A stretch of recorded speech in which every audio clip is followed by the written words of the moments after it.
You ever walk into a place and just know you're not supposed to belong, but you walk in anyway, like you got a right to every inch of that floor? That's how it started for me. Picture this. A heat wave humming off the tarmac, sweat sticking my shirt to my back, boots scuffed and soul heavy as I step through the revolving doors of ether dynamics. Place looked like a space station dropped in the middle of nowhere, all glass and steel, a playground for the country's brightest minds if you believe the hype. Anyway, I'm hauling my dad's old leather tool bag, the one with his initials worn half off, and yeah, every eye in that lobby scans me like I'm carrying a bomb. But I'm not here for their comfort. I'm here because 18 years ago, Dr. Elijah Carter's father died in a crash nobody wanted to explain. Genius black engineer, built engines that could sing. They called it an accident, but if you've ever lost someone and the story doesn't add up, you know the ache. So I walked right up to that desk and told them, Janelle Carter, hear about the mechanic job. The receptionist, nails so sharp she could have carved diamonds, gave me that look. You know the one. But my voice stayed steady. 3 security checkpoints later, I'm standing outside Hangar 7, looking at the future Skyhawk X, they called it. A jet so advanced it made your teeth hurt just looking at it. Inside, the air's tense.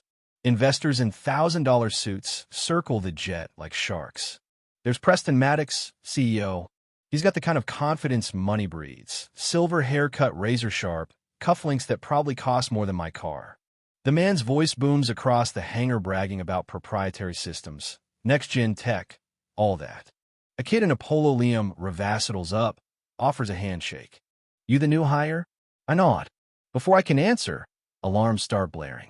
The Skyhawk X, this wonder of the modern world, starts dying in front of everybody. Techs scramble, Preston starts sweating bullets, but he tries to play it cool, minor issue, folks. But you can see the panic. And I'm standing there, watching readouts flicker on a console, seeing a pattern that makes me pause. Something's wrong with the airflow, way too much fuel at the intake, pressure building where it shouldn't. I'm muttering under my breath, but Liam hears me. How do you know that? He asks. I shrug, seen it before.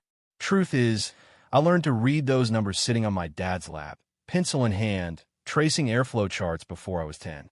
Preston, desperate for a distraction, spots me and decides to turn my observation into a spectacle. Well, mess. Carter, if you think you're so smart, come fix it. Prove you're not just a grease monkey.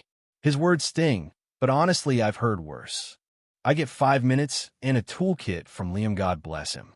My hands work on instinct-told lessons from my dad flowing through muscle memory.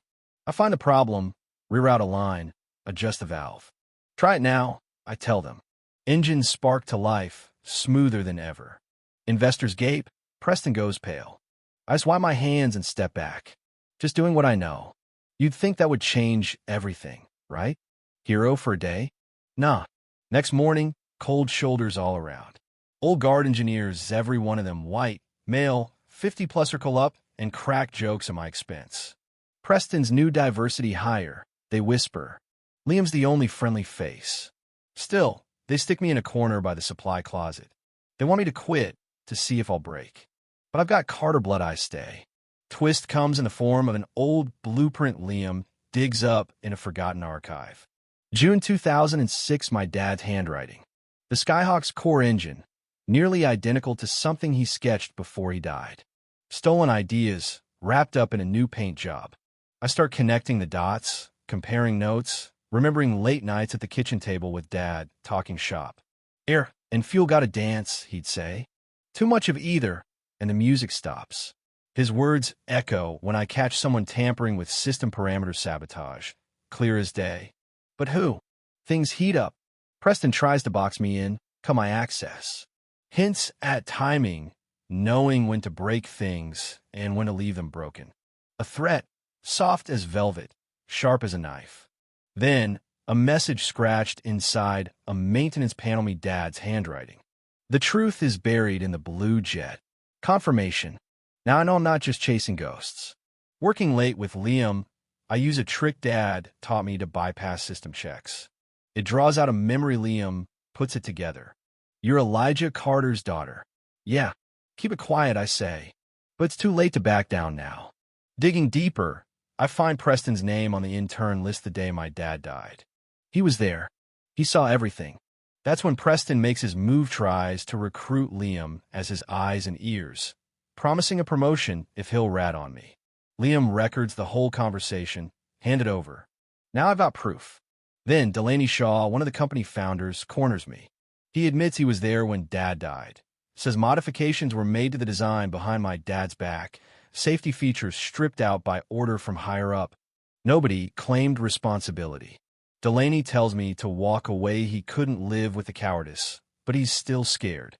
You'd think the tension would snap me, but it just fuels the fire. I find a memory module hidden in the Skyhawk, its manufacture date matching the year of Dad's death. Date is corrupted, but after hours with Liam and Sahana Jr. engineer, who's become our quiet ally, we pull out an audio file. My dad's voice. If this module is active, I didn't make it. They're using Skyhawk to bury what we built. He knew.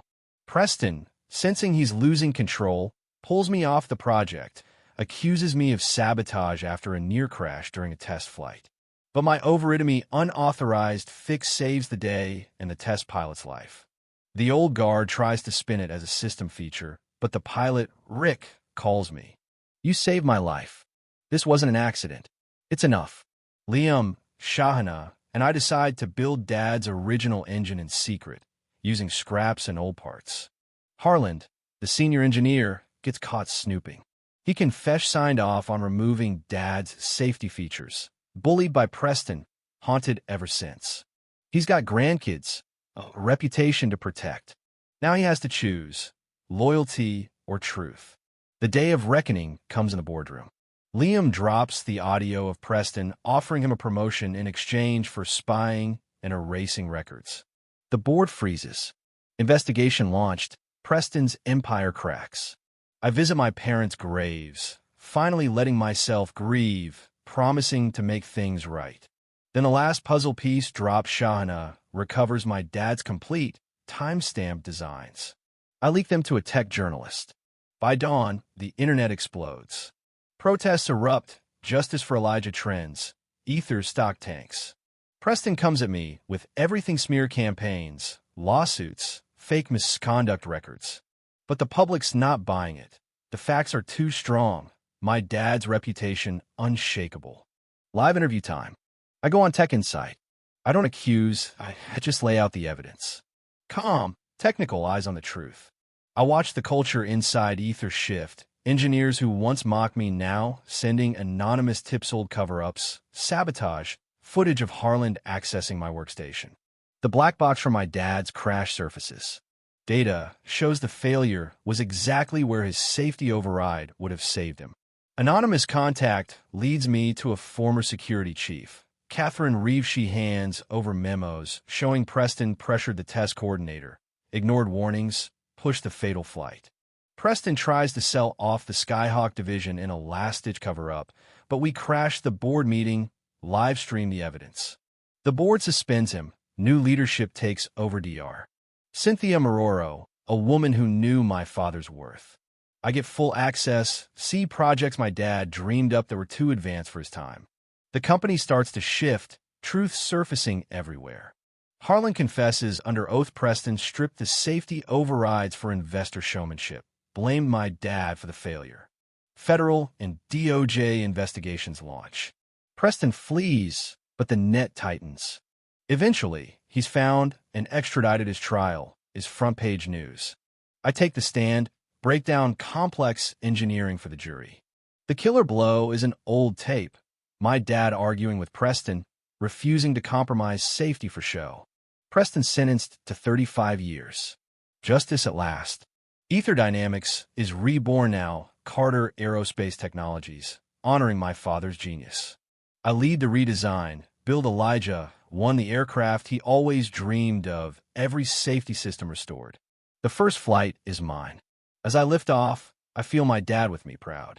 I land to applause, but the moment that matters is when a young black girl, notebook in hand, asks me, "Was it scary up there?"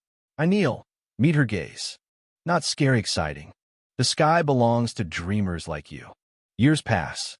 The Elijah Carter Fellowship funds new generations, of underrepresented engineers. I turned down a corner office, lead a mentorship program instead. Dad left me more than blueprint. She left me a mission. I speak to school kids, hand out pins that say future flyer, remind them, if the world says you don't belong, build anyway. Dream anyway. Fly anyway. One day a letter arrives.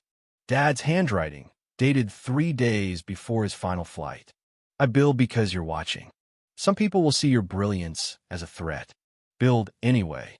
It's not a goodbye, just a handoff, a torch pass from one generation to the next. So, what would you risk for a stolen legacy? Would you walk into the lion's den, defy every expectation, carry your father's name through fire? I did. And the world is different now, just a little. Tell me, where do you stand on justice? Is it ever too late to fight for the truth? Drop your thoughts below, share your story. Because brilliance, no matter where it comes from, deserves its place in the sky.